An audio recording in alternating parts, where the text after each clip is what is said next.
skill? Yes, ano lang siguro, skill, yeah, ano siya parang every time na nakikita ko siya sa PGS, is always going for at least, I think, a Jarvan or the Lee Sin din eh. Yeah. I mean, even though with the updated Summoner's Rift, hindi pa rin nagpo-fall off si Lee Sin. Of course, as a he's solid jungler. kasi ano siya, he's one of the, he's branded as the king of the jungle, Yes. diba? Sadly, hindi magagamit ngayon yung paborito mong Rek'Sai. It's still banned from until matches. January 16. So, January 17 and onwards, pwede na siyang makita sa competitive scene of the PGS. Of course. So, pwede yung, antabayan yung teams nyo, requestan yung gumamit sila ng Rek'Sai on and our you can PGS. see there a ban on the Sejuani. Yes, so, Sejuani. Yeah, kasi last time, Meme tried to do this against Mineski, second game. Wasn't too aggressive with it. I guess, Sejuani is a really aggressive champion. Nangyari lang talaga is that Meme, as a jungler of Team Diamond, wasn't able to capitalize on that aggressive that Sejuani has. Kaya na-fall off siya against Colette in the game before. So based on experience, respect ban din to. Respect ban na lang siya. Yes. And of course, Sejuani has been buffed up for this patch. Very aggressive na siya ngayon eh. Okay, so also, of course, basic ban against JLC. We all know that. Lissandra ban. Yeah, it's been really good. His mechanics is really amazing talaga. So, na-dibs para kay Colette. Yes, most likely jungler to. Jungler Jarvan. Yes, for Game X likely War Gods. Jungler Jarvan. Yes. And for Diamond, which is a Rumble top and a Graves AD carry. Yeah, so again, Graves has been shown really shining out in the competitive spot just because yung nakita nga natin before sa IEM, yung kay Pinoy, he's the ADR for Team Gambit, yeah, right? Very aggressive na natatala niya si Double Lift with just using that Graves. Napaka-aggressive ng kanyang mechanics. Kakaiba bago natapos itong 2014, na-introduce tayo sa ating very own professional player internationally in the Euro LCS, that is Pinoy. Yeah, he's half Graves. Pinoy. Yes. Christoph Pendersen. Okay, so next picks coming from Game X War Gods, scouting out the Rengar, pero may Jarvan na sila. Panchon. Actually, Jarvan can actually go in the top lane depending. Kasi he's against a Rumble. So, if they opt to go for a Jarvan top lane, it's actually not that bad. Kasi nga, diba, Jarvan has a lot of good gap closers, and then he has the Cataclysm for that immediate that Stadium CC. And then, yeah, you can see right now that JLC might go in for that top lane Irelia. Yes, Irelia. Nakita mo natin siya nakita. I mean, I've seen Irelia being used in the War Gods Gaming Expo. Yeah. It's our top one solo queue player. His name is right now, it's GT Avaricia, pero iba na yung name niya ngayon eh. Avaricia. And being very effective dito sa Irelia. This actually being scouted also lock in would be Sivir. Oh yeah, this is actually, I think, the first time na nakikita natin si Sivir sa PGS. Yeah, so ang anak ni Azir, Sivir, ay actually descendant ni Azir. Descendant of Azir. Binago nila yung yung storya niya nung dumating si Azir sa League of Legends. Yes, pero gusto ko bumalik dun sa Jarvan na sinasabi mo. Kung hindi sana na-lock in si Irelia at ginawang top si Jarvan. So far lahat talaga ng Jarvan, solo lane Jarvan na kalaban ko, ang lakas. At hindi ko alam. Kasi yan yung kanyang Dragon Strike, yung Q, it has armor penetration eh. And building early AD stacks up with that, diba? So, para makisabi natin, if you have a 50 armor and then he does like 40% armor penetration. Yes. 40%, sorry, 10% na lang muna. 5 nung armor na yun, mawawala sa 45, diba? Mas added AD damage. It's very strong. Solid nung numbers. Nawala ako sa Na-overwhelm ako sa numbers. Ang paghihirap sa mathematics talaga eh. Ganun na lang. Tatlo lang sa 100 armor. Now, we have, of course, from the side of PID Diamond, being lock-in would be a Pantheon. Jungle? Yes, I believe the Jungle Pantheon again. And Janna support. Ano yung insights mo dito? Right, so Jungle Pantheon, of course, is very aggressive, level 6, semi-global ultimate with the Grand Skyfall, yung man dive niya. So he can actually gank away from the lane. He doesn't have to enter any part of the lane para makapag-gank siya. Siyempre, it needs a little bit of time, pero pag na-set up nila correctly, it's gonna be an easy kill for Team Diamond. As for Janna, of course, I've been saying before, Janna is the peel queen. Oh. She has the shield, she has the Howling Gale, and she has the Monsoon. Ganda ng IG, Peel Queen. The Peel Queen. Dati yun yung kanyang description eh. Kasi, ang dami nilang, sabihin natin, ang dami nilang gap closers in War Gods. I can see that they have the Jarvan, Dragon Flag, and then Irelia's Q ability, and then, they have the Alistar, of course. So, yung headbutt niya. And again, Sorry. All right. So yung Monsunya, it's just gonna push them all away and then give Team Diamond a bit more space to try to find a better positioning for themselves. Mhm. So as for Team Gorgods naman ngayon, you can see that they have the Alistar, which I believe will be the support. So Yes. Insights ko lang si Stronger kasi napaka-effective niya recently on his previous matches sa Alistar support. Pero talagang medyo off sa composition na to yung Sivir. Yung Sivir talaga, no? I don't know if this Sivir pick would be a gold pick, a gold mine, parang discovery pick ng War Gods to put in the competitive match. Or baka i-punish ang War Gods for this pick. we might see this kasi Sivir kasi is not so hindi siya super hard carry. Mhm. But she has a lot of utility. Yun na masabi ko. Kasi she has her spell shield. They have a lot of disabled coming in from Team Diamond na pag na-time ni Sivir with that spell shield, she can counter out one of the CCs and then try to get away. And then, of course, her ultimate has that, I believe, bonus movement speed and attack speed for everyone in the team. Yeah. So she could use this for better positioning for her teammates, diba? Kasi, let's just say na we can see that Syndra doesn't have a lot of mobility, and that ultimate can help with the mobility that Syndra actually needs in the team fights. Interestingly, no, medyo nasanay kasi ako sa Diamond na pumipili sila ng aggressive pick, but last pick being locked in for PID Diamond would be Jace. Actually, Jace, aggressive no? pick pa rin naman si Jace eh. Again, utility-wise... to the skies. To the skies. Utility-wise, yung acceleration gate niya, good for catching... good for boosting up your teammates' movement speed, and then of course yung kanya acceleration gate into the shock blast combo. Siyempre pag nakakuha ka ng good items with Jace, Last Whisper, Brutalizer, Manamune, ang daming damage na nakukuha from Jace. Manamune, and then into the Muramana. Yes, Muramana. Manamune. Ang ganda ng wordplay ng mga items na yun. Pero ang nilook forward ko kasi, I mean, yung Skarner sana, mga ganung pick. Natandaan mo, battle ka Skarner ni Meme, ganun. Yung kanyang yung kanyang bulldozer Skarner. Really interesting. So as we wait up for our delays, nire-request po namin lahat ng mga viewers namin, again, you are watching the Pro Gaming Series 2015 Spring Season. We are now on our Week 4. We are now on our 4th week for our group stage. And, ayun, invite nyo na lahat ng mga kilala nyong mandirigma, mga summoners, rocker, player. Naligo man o hindi. Yes, it's Pro Gaming Series time. Ito ang pinakamatinding league sa bansa natin, showcasing the best of the best players in the PhDs in the Philippines. Yes. Also, we would like to invite you in the PGS Rift, guys. Again, that is our official GTalk ID for the Pro Gaming Series. We have a lot of people already joining there. There's a lot of pro players, the GSs themselves, other rifters. Again, the GTalk ID is 171-88811. Again, that's 171-88811. Yes. Also, the watch and win, guys. Yes.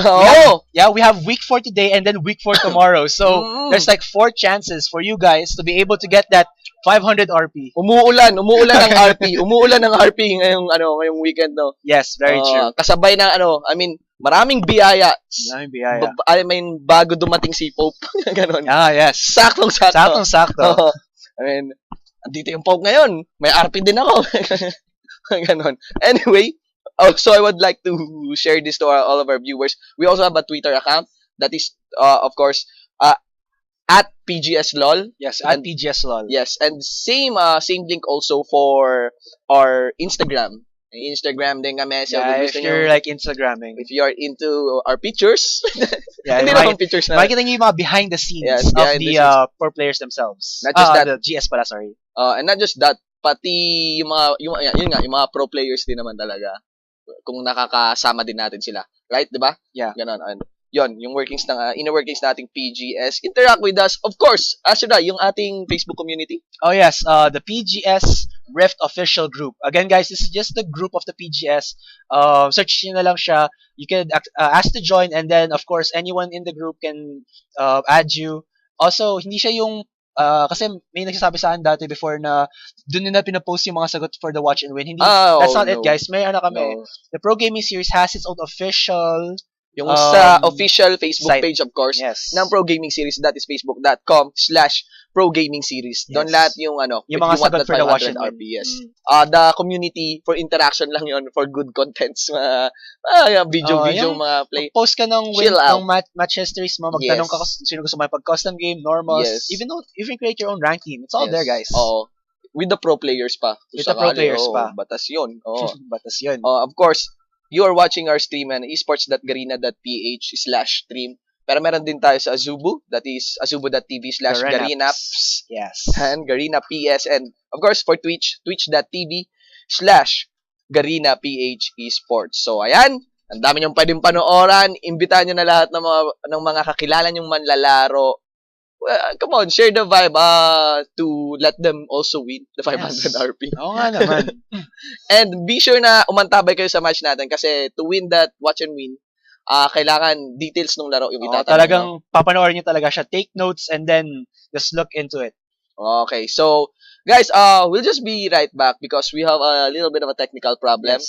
So, still, ongoing pa rin yung laban between GameX War Gods and Diamond. So, later.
Alright, guys, we are now live again, back in for the Pro Gaming Series 2015 Spring Season, and we are in game now. They have spawned in the Summoner's Rift, and as you could see, yung mga players natin, they're scouting out on this lower side ng river. Yes, okay? river.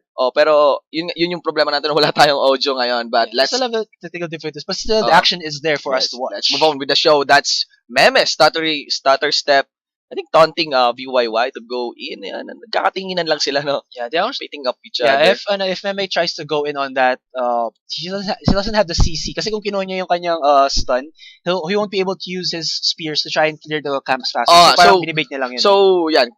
Kahit wala naman magaganap yata, palagay mo, Azurai, ano yung, if ever there's an early level 1 5v5 fight, sino yung mas nakakalamang dito? Early 1v level 5 fights? 5v5 fights. 5v5 fights? Alright, so in my opinion, sa level 1. I believe it will be GameX War Gods just because their composition is really good for, let's say, AoE CC. Nandun yung Scatter the Weak of Lysindra, there's the Pulverize of the Alistar, knockup of the Jarvan, of course, Cataclysm, and then nandiyan si JLC, VYY, and of course, again, Syndra for the cleanups. While for Team Diamond, they have again the positional abilities. Again, like I've said before, Peel Queen Janna, and of course, nandun din yung Acceleration Gate Shock Blast combo with Jace, high AD damage, and of course, we can't put out Equalizer of the Rumble. Okay, so interesting matchup here in the top lane. There is a Rumble versus Irelia. In the bottom lane, Stronger, taking lots of damage, almost pushed sa kalahati ng kanyang buhay against the bottom duo of Diamond. Yeah, but he can heal himself up with his abilities, yung heal nga niya. Yeah, you can see there, he's spamming it really well, and he's just getting that health back from the harass. So, libreng fountain from the Triumphant Roar. Yes. Itong bottom lane ng ating GameX War Gods. Here is Stronger taking a position here, knocking up Shura onto the side. There's no pulverize yet. Level 2 Stronger, but a lot of damage has been let down on the Janna. Yeah, they enforced a flash out there. So alam ni Shura na it wasn't you see that Stronger didn't have his headbutt, so hindi siya natawag masyado, so he could just walk away from the damage. Ang ganda ng paka-gauge ni Shura sa damage ni VYY. Yeah, see right now, skill. did an early recall and got that Rayer's Trailblazer. So he's really going for that heavy farm Jarvan and Mhm. just use his utility to be able to gank the lanes. Yes. So, excited ako dito kay Skill kasi I mean, he's quite a good jungler, Jarvan jungler Oh now. yeah, very, very. Mm. So, steady into the bottom lane. What about the mid lane? If we look into the mid lane, There you uh, go. how will this matchup fare for you, Azuray? You can see like there na ano naman Ochi with that Syndra early game can't do too much damage against Nage kasi ano rin Nage got that exhaust. So when Ochi tries to go in and burst him down, he'll just be able to put the exhaust onto him and then lower the damage and then be able to survive from it. Kasi doesn't have the damage just yet. Again, kasi nga Doran's ring pa lang siya. And same goes to Nage, but Nage, of course, AD does a little bit more damage early on kasi he got the longsword din eh. So even though he got the longsword and then 3 pots, he's gonna able to sustain himself better than Ochi. Mhm. Up top naman, kung makita natin yung item ni Irelia, meron siyang crystalline flask, no? Oh yeah, Against the Rumble, there is a jump coming from Meme. yes, from Yes. Meme. Pero I think that will force the flash out of JLC Yeah, he did. and a worthy gank. That is a successful gank, of course, from the jungle pantheon on his first recall pa lang. Also, that was a really good gank coming in from Meme just because JLC just came back to his lane with the teleport and then he was also already forced to use the flash and he's chugging down a lot of potions already. So parang he got back, he got that longsword, he's feeling good about himself tapos biglang gank from Meme and then nasira na yung parang momentum niya in the top lane. So, it's a good focus also on the top lane. Pigilan si JLC, good player from GameX War Gods. Tapos Irelia pa yung champ niya. And at the same time, it will snowball the Rumble. Yeah, because Rumble Uh, really needs a lot of help against let's say a 1v1 champion like Irelia. Okay, so steady here into the bottom lane. We're just waiting still for our Sands. There's a Blade Surge in by Ooh, JLC under nice. turret range. Really good mechanics. Force the flash out of Ethan. Blade Surge still on cooldown. Meme coming to the rescue of his teammate. And that is a Rumble recalling. Okay, Yeah, but from JLC. yeah. Galing. Even though if he forced that flash, that was a really good gank. Oh. Sorry, a good engage coming in from JLC, but Rumble did have that flash, and now you can see Yes, they're up top. fighting. There's a teleport coming from Itam after that stun jump from Meme's skill. Okay, uses his EQ combo turnaround from JLC, focusing down Meme, forces the flash out of him, and that is a first blood being given to Jarvan. Now, Ethan focusing JLC, Blade Surge onto that creep as skill puts those normal hits onto Ethan. Oh, lots of damage coming from Ethan, Ooh, and that is very WG skill nice. going down from the Rumble. Now, JLC recalling nandun si Nage. Yes, and that's a successful Sorry. snipe There you against JLC. Still, the action continues as a level 6 Ochi focuses down Nage in the melee range. He will go out and force the flash out of him, and that is now 1-4-2 in favor of Diamond. And that was a really nice engage. The Rumble with the Sorcerer's Shoes does so much damage when he maxes out that Fury, man. Mm. The damage is real. I can see right there a very nice respawn coming in from Nage. Was able to snipe out JLC. So yeah, it was supposed to be a 1-for-1, but that very amazing positioning coming in from Nage was able to get him the 2-for-1. And again, his timely flash saved him from the dark sphere Yes. of Ochi. Napakaganda ng mga pinapakitang plays ng mga players natin ngayon. Yeah. Pero natutuwa lang ako. Naka-acapella mode tayo ngayon. Oh, I can see right there. Acapella it's casting. engaged. Okay, so Ooh. combo from Stronger. Double jump onto the bottom duo of Diamond. Lots of damage being laid down onto JD. But still, BYY yet to get his skill. Respect the Mad Bull. Those CCs are really hurting this bottom lane duo of Team Diamond. Oh, I mean, hindi masyado nararamdaman yung feel ngayon ni Jana, no? Up Yes. top, still steady matches. I'm really waiting. I think yung nagaganap kasi sa bottom lane is sa mid lane is poke game. JLC Blade surging in, equilibrium strike onto Ethan. Turn around. Let's see anong mangyayari dito. Yes, ganun lang talaga. Ganun maglaro sa top lane, no? Yes. Palitan lang talaga ng blows and micromanaging your cooldowns. Blade This is surge again. engage. And force the SS onto JLC. Blade surge Ooh. in, and that is another kill Oh, that is a kill being given onto the Irelia. He didn't Wow. respect JLC's damage. He didn't put down the equilibrium because he was thinking that JLC would have been scared because of the top tier 1. But he's in Irelia. Respect the Irelia, guys. Okay, so we are on our replay. No. We are still on Ano our kasi, summonership. Lag yeah. pa rin yan. Also, I just want to commend din kasi the first blood did go into skill, and I was a little bit worried na, yeah, you said that Ethan got that, diba, that revenge kill, and again, he was a 1-0 against a JLC who was a 0-1-1, and then, even though that happened, JLC is still winning his lane, because that's the power of the Irelia. She's the 1v1 queen, the bruiser. Oh. Kasi nakita mo ngayon Ethan is, with that rumble, relies heavily on using his skill shots, and he's not able to dish out that good amount of damage just because super mobile ni Irelia. 1v1 queen. I like that. Yeah, kung may peel queen tayo, may 1v1 queen, of course. Ganda yun, ah. Na lang There's the king of the jungle, queen of the jungle.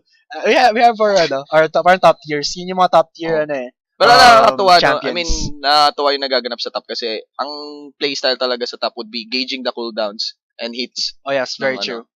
Kumbaga sa ibang lanes, combo, waiting for ganks, ward, pero sa top talagang napaka-solid, napaka-intense ng 1v1 labanan. Also, I want to commend Meme with his Pantheon. He's been really aggressive with his ganks. Now you can see that he was able to give a lot of good kills to Team Diamond right now. Kasi before, in the previous week of the PGS, he wasn't he wasn't really optimizing his picks. Kaya parang nag-fall off sila in the game itself. But actually right now, he's really playing well. Sino? Si Again, sorry. Meme, the Meme, Pantheon. Okay, so no idea. So Meme has been stepping up into this game. Yeah, he's really been stepping up. So we are now looking into our game. Parehas na yung AD carry, meron ng best friend sword. JLC dashing into the creeps. Yeah, best friend sword. Quoted from GG Sphere.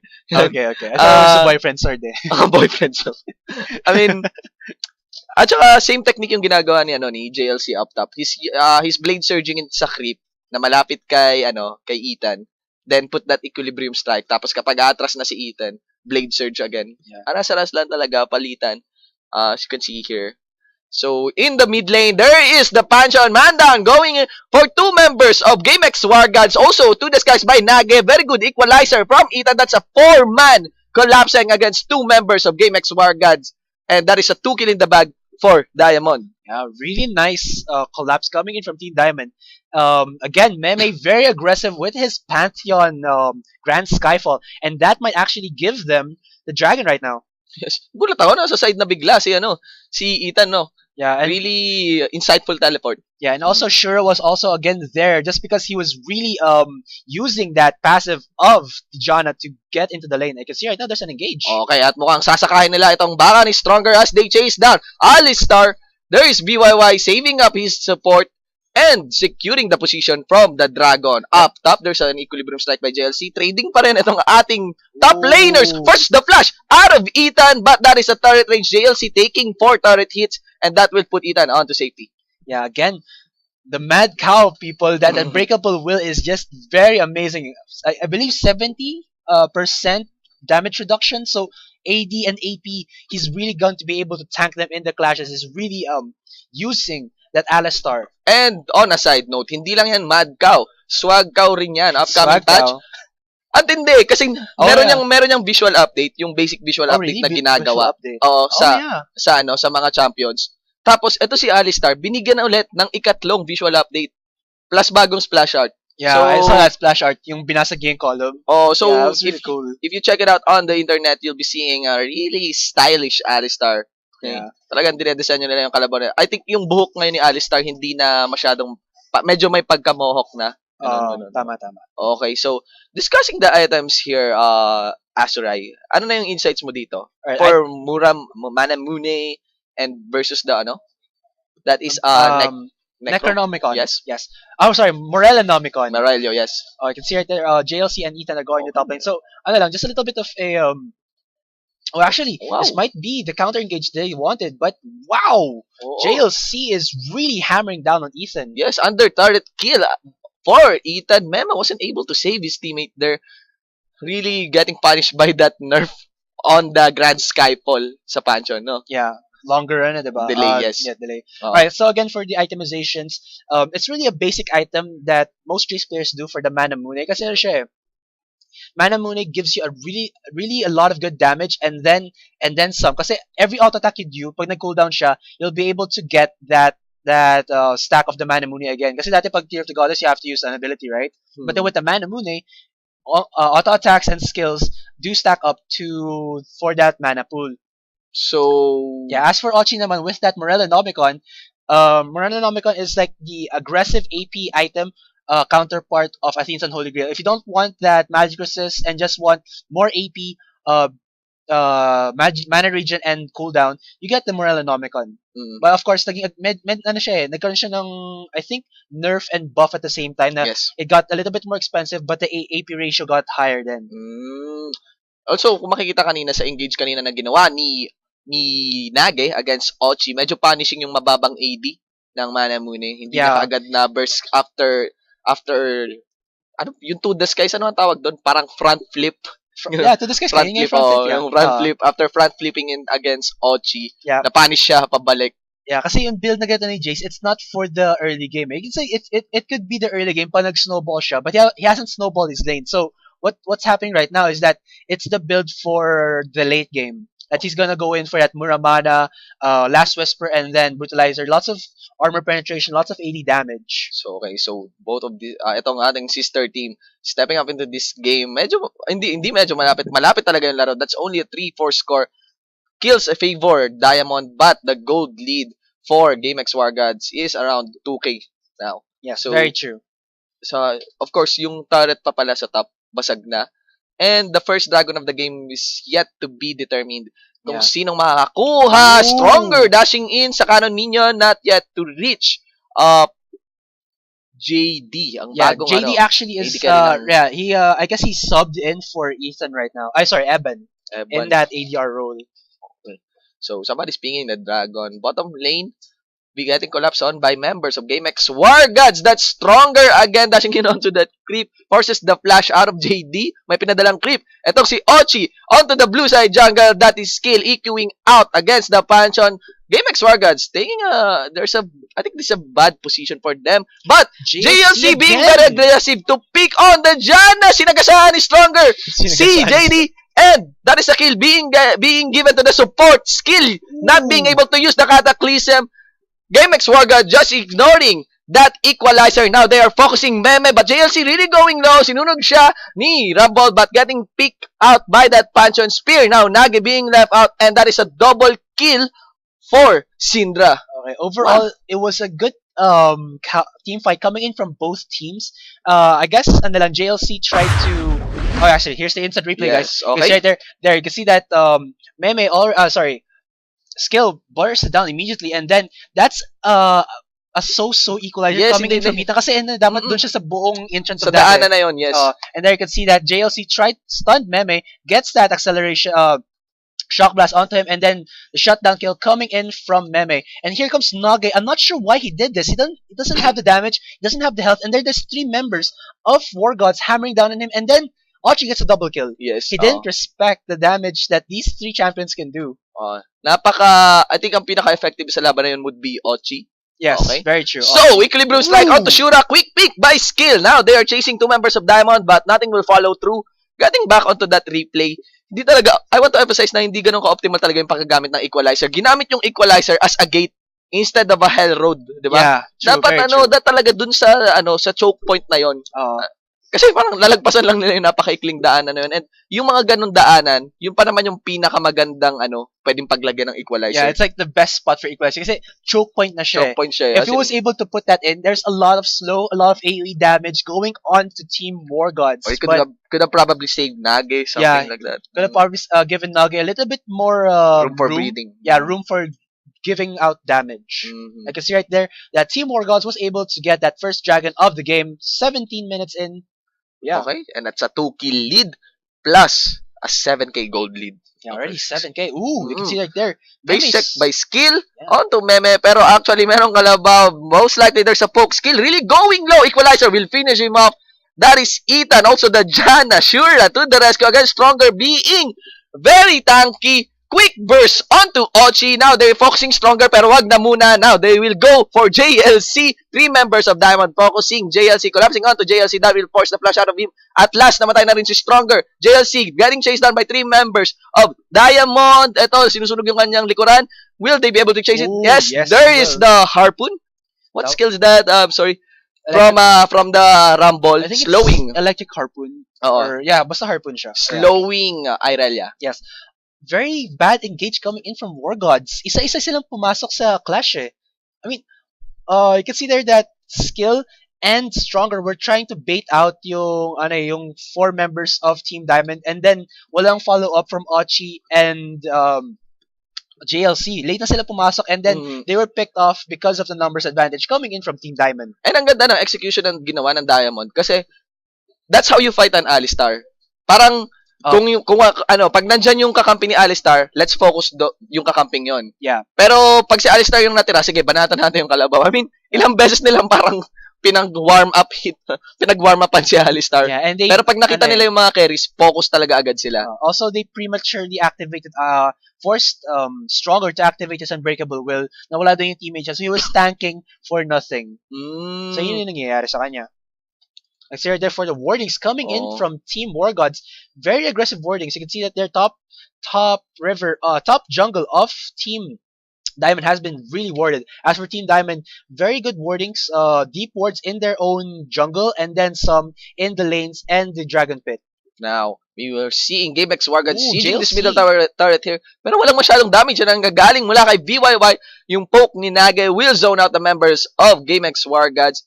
Will they be able to, Diamond, will they be able to save this middle turret? Yes, I believe they will. But okay. Brain Surge in by Meme Combo! Talaga si Meme talaga pinost nila. And that's a Cataclysm. Really good choke point by Skill. Forces to flash out of his own Cataclysm. Nagi getting chased down. That is also the Janna going down. Being given to Ochi. Now, Ochi's 4-2, no? That was good a 2-0 exchange.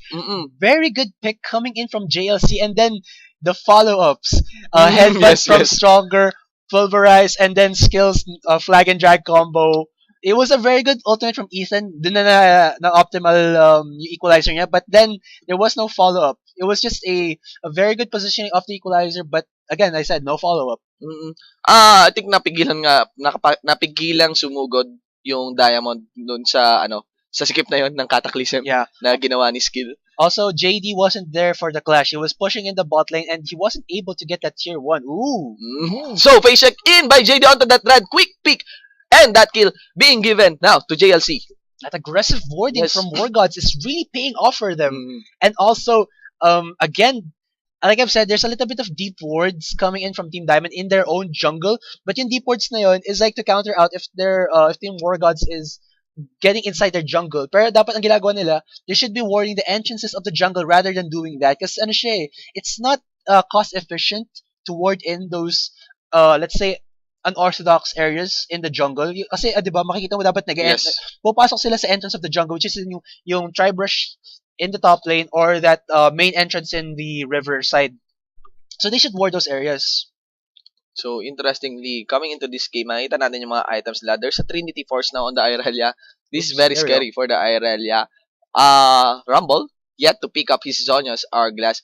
Tiwala pa rin ako Medyo nasa lenience pa rin ako ng Diamond dito on their poke composition. Kailangan lang talaga yung equalizer ni Rumble. And they should find a actually, another thing, maisip natin that Team Diamond has a very good composition to fight in, parang sabihin natin, in close areas or big gaps. Pero nangyayari, Team War Gods has a composition for better team fights in those tight areas. Yes. So magagawa ngayon ng Team Diamond is to again use that Janna pick to peel for them and then just try to get the picks. Kasi Team War Gods is really strong right now. They have JLC with the Triforce, with that Hex Drinker, and Giant's Bell already. So she has a lot of abilities to be able to tank. Okay.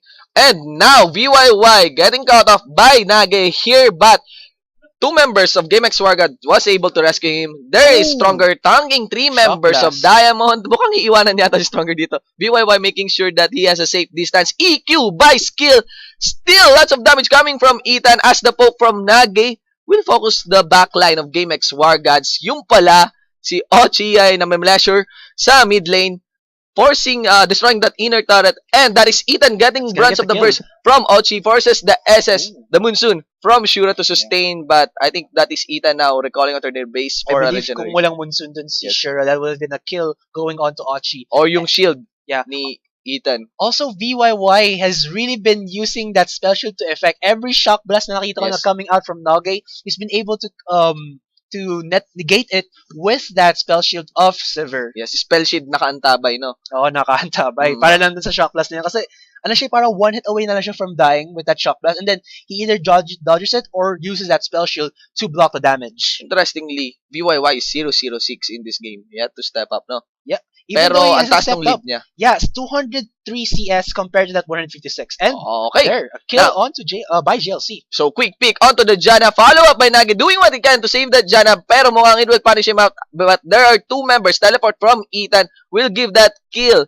The Jarvan's kill onto Nagi. Now, here comes the members of GameX War Gods. Meme getting displaced out, and that is Ethan going down. JD getting caught in a bad position here. Ano kayang gagawin ni Meme sa likod? As Ochi and Stronger chasing down Nagi. And that is the punch and shutting down JLC. Now he'll focus BYY to get his second kill. Actually, double kill for this clash. An ace.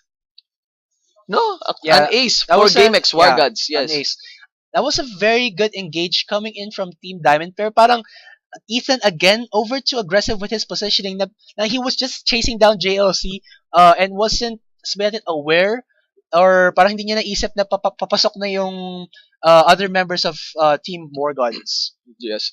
So now GameX War Gods destroying this inhibitor turret, middle inhibitor turret. It will be successful. So, 25 minutes into the game, that is 17-12, 5 kill lead. 10,000 Plus a gold 10,000 gold lead. Equalizer There's onto equalizer. Stronger. I'm not sure. There's a teleport coming from JLC. Will they go for a turnaround here? Yes. Kill. Going to put the cataclysm Sorry? onto Shura. And yes, that is a 1v1. Jungler versus the support. Papali pa rin siya ng Howling Gale. Pero The that Dragon is Strike is real. Dragon Strike destroying Shura. And there's a jump from Meme in the inner base. Diamond trying to stand their ground against the massive push of GameX War Gods. So there's an SS from JLC, also scattered the weak. Tingnan natin ano susunod nilang gagawin. They're pinging for the blue. There's also a ping for the Baron. What do you think? I think they can get the Baron. They have Team Diamond has 2 members down, and also they have the damage for it. And now you can see, I think they're just going to aggressively ward again the jungle of Team Diamond. So they don't want to be a bit too aggressive with that early dragon. They can just nakuha na limit inhibitor, so they could just try to pressure out that top lane, get that tier 2, and snowball better more from there. And Because of how it's paborito happening. nila yung spot na yun, no? Yung red brush na yun. No? Oh yeah. Doon So, pala talaga sila nag-recall. talaga kasi yung ano eh, kasi sometimes even the pro players actually forget to check that brush, and that brush is a very good place to put your ward in, and then you can see a lot of the people coming in from there kasi ano din yun eh, other than this area being the entrance, minsan diba natin sila dito to go to the top lane, and then that might be a free pick coming in from Team War Gods. Also, kaya siguro naging successful din yung push ng GameX War Gods sa mid lane ng Diamond. Yeah. That is because of the equalizer again Oh yeah. being used sa Alistar. Again, Really not optimal. yeah, they're really pushing that equalizer, and they're not optimally using it. Oh, I mean, it's probable na binibait out to. Pero Alistar, di ba? Parang Ooh, hindi talaga Nage. pwede yun. Equalizer, JD being in a bad position here. Bye-bye, JD. And that is a kill being given onto JLC. Yes, and Nage. Sure kill yun. I mean, Yes, Fate Nage is sealed na yun eh. recalling. Well, yeah, got it. oh. Yeah, also, again, the wardings coming from War Gods are very minimal. Nobody from Team Diamond is warding their own jungle. They're not respecting the aggressiveness that Team War Gods is giving out right now. Yes, so looking into the score also, there's an 8 kill lead plus an 11k gold lead now in favor of GameX War Gods. Para sa'yo, Asurai, paano makaka-step up yung Diamond dito sa game na to? Okay, so in terms of stepping up for Team Diamond, they should Paano just sila makakabawi? try and not get caught out like that. That's a nice equalizer coming in again from Ethan, and Yes, so stronger. Tanging the brand of that bottom inhibitor turret, that is BYY getting a successful pick onto Nage. Also, Shura catching the EQ combo from GameX Wargad. Skill as BYY zones out members of Diamond. Now, BYY stepping into this game, zoning dilala sa fountain nila, being able to get that pick onto JD. Pero yung fountain laser will burst him down, and that jump from Panchon will give the kill from BYY. There's also a man jump from Panchon of JLC. Just dashing in, tanking 2 turrets. Mukhang, I mean, parang solo queue match na itong part na to ng game. Yeah, they're very Yes. Yeah, they're going a bit too aggressive onto Meme, and Meme has just been using that well and low HP from Team Borgot's to his advantage. He got 2 kills. I believe those were that one was a shutdown. I believe those 2 were shutdown kills. So the gold is there for him. But you can see right now that they are going in onto Ochi. So, Ochi getting collapsed on by 4 members of GameX Wargads. Ethan hiding in the brush. Still save, and that is a kill given onto Meme. Again, 3 kills already for Meme. So, like I said before, Team Diamond has to get those picks for them. They were able to get picked off one by one by Team War Gods, but then the overaggression from War Gods gave Meme those 3 easy kills for them. But still, I believe that's not enough, because even though he got those 3 kills, he still needs War Gods still got that bottom inhibitor, and the pressure is there from the Super Minions now. And this might be a faster Baron. You can see right now that they are going in for this Baron already. And makita natin na with the Yunmus Ghost Blade, that Bloodthirster, plus the Infinity Edge, eto na ang ating late game Severe. Yes. Getting now kills, 419 kanina mula sa 006. And interestingly, the only way for Diamond to para makabawi sa game na to would be a really game-changing equalizer. The wings has been brought out from Meme, jumping, going for the man down, quick pick onto skill. Wala nang smite yung GameX Wargad, but he will quickly go down as 3 members of GameX Wargads collapses on him. Now, JLC in the front line, quickly picking up Shura, the support. There is JD doing what he can, but that is Shura going down. JLC still going for the extreme domination against JD. Yes. Wow, so parang it's just JLC Yung gold lead kasi sobrang taas na from Team War Gods that they're able to use JLC for that 3v1, and then they're still afraid to go in, and then they're JLC doing the expect eh. Yeah. So JLC again, nandito na siya sa Nexus start. Mukhang hindi niya na ito patatagalin. There's a teleport, and that is the Nexus going down And as he goes side by side with Ethan. Yes, Okay. that's the game. Yes, so that concludes our acapella game. Battle between GameX Wargads versus WG.PID Very nice, guys. Diamond. Yes, interestingly, ang ganda ng pinapakita nila sa early game, pero medyo nung late game, I'm sorry, ano ba yung digestion mo nung late game? Parang pakatingin ko sa kasi sa kanya, parang solo queue na eh. Parang Hindi naman siguro sa solo queue. Ano lang kasi, Team Diamond wasn't able to snowball their lanes, and the damage was a little bit lacking in the clashes. Ano nangyari doon? Yung sabihin mas solid yung composition from Team War Gods, and of course ang dami nilang CC, ang dami nilang engage, ang dami nilang damage, and they were able to use that to their advantage. And yung composition of Team Diamond, very very situational. Kailangan nilang maghanap ng very good positions for their team fights, and they weren't able to get that. Yes. Yeah, Team War Gods was just very aggressive. Ang inaantabayan ko gusto ko sana makita yung parang being effective on the rotations as how they collapse with each other. So we are seeing our scoreboard here. That is JLC being, I think it's the MVP. He's the MVP of our 11-5-9 KDA from JLC. That's 26-17 concluded match between Diamond versus War Gods. Right? So very sabihin shaky game for Team Diamond again. Alright, so that was game 1 of week a best of 2 series for War Gods versus Team Diamond. Oh, and my points na minig yung GameX Wargads sa aming PGS. Yes. So yes, that is game 1 for our Pro Gaming Series 2015 spring season. Definitely we'll just fix up our stream kasi kanina ramdam yung technical difficulties and natin problems, pero definitely the show is still on. Antabay lang kayo, and don't forget we still have our watch and win promo after the second game. Yes, it will be the watch and win, and after that set to game 2 again, another watch and win, guys. Okay guys, so magpapakilala po muli kami. I am GS Shinbu. That is a Shinbu with a 1 and for an I. Sorry. And I am GS Astrai with an I, and we will be right back.